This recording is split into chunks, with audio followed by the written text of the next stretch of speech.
But Linux can be more secure than Windows if you want it or if you need it to.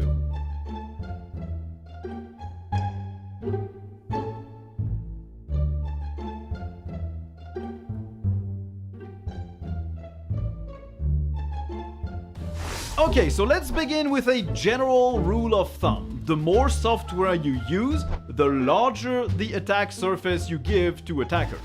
It's logical. Each piece of software you install adds potential vulnerabilities and attack vectors that can be exploited, which means you should only install and keep installed what you actually still use. And of course, it also means you will want to make sure everything you run is up to date.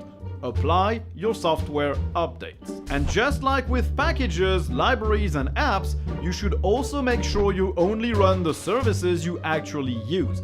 By services, I mean stuff like CUPS, the printing server, or ALSA for older audio programs, Bluetooth firmware update for firmware updates, VPN services, and the like. To stop a service you don't need, you can run systemctl stop, followed by the name of the service. You might need admin privileges here, so you might need to use sudo. To stop the service from starting with the system, you can also run systemctl disable, followed by the name of the service. Now, something that might be useful in general for a server or a desktop is making sure all the users are correctly handled. The first thing will be to disable root login. Root is the super user, the one that has access to virtually everything on the system. If an attacker manages to log in as root, your system is toast. So it's better to not have root as a user, but use administrator privileges instead. Now, if you do decide to disable the root account, make sure that at least one user still has full admin privileges though, or you will have a system without any way to access certain administrator tasks. And finally, we have two more big topics. The first one is the firewall.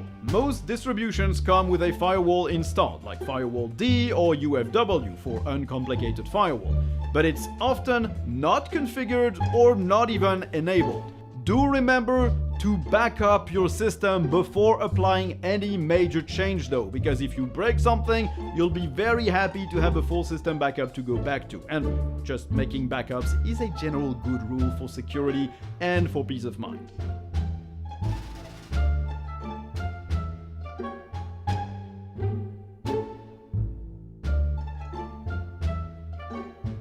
Is Linux more secure than Windows? The default answer is pretty much no.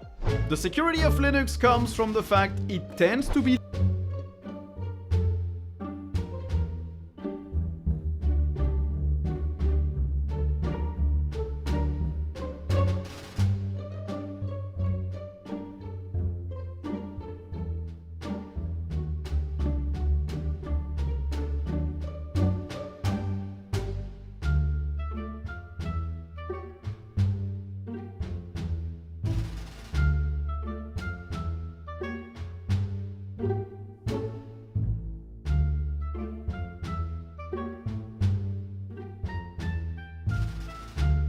There are a lot of tutorials online on how to do this. I left links in the description for some of these. I would love to include them in the video, but I also don't want it to take 45 minutes and we still have a lot to cover.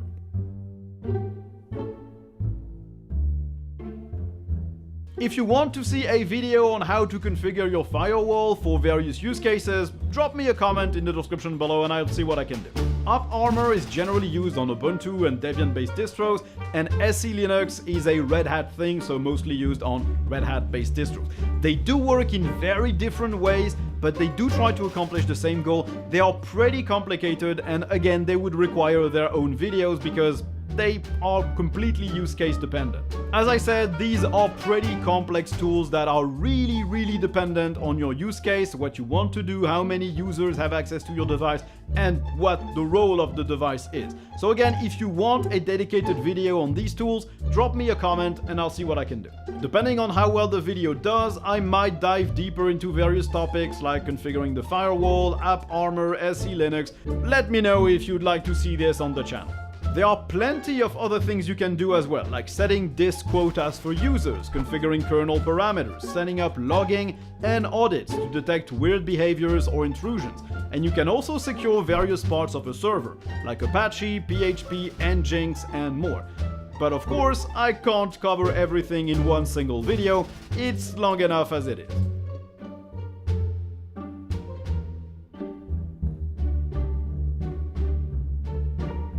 And speaking of security, there's also our sponsor.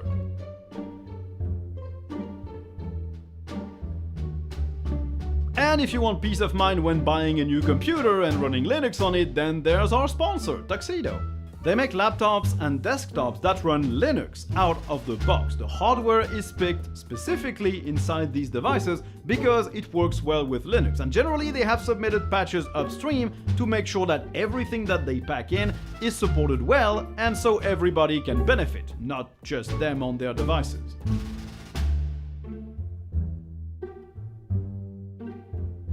Whatever your needs and the price point you have, they're gonna have something to match that. Whether it's an affordable laptop, a NUC, a tower, something for gaming, something for office.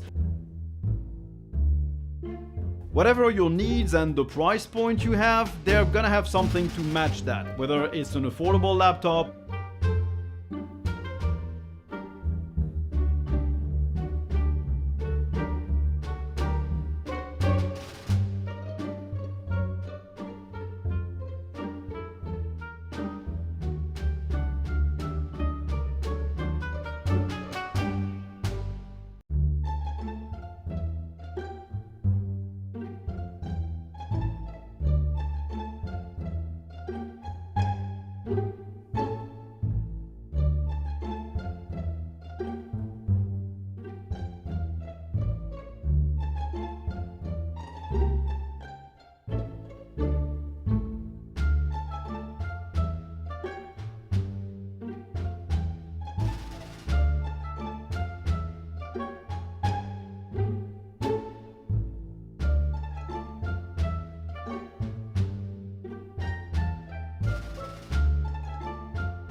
Oh, wait, you serious? Let me laugh even harder.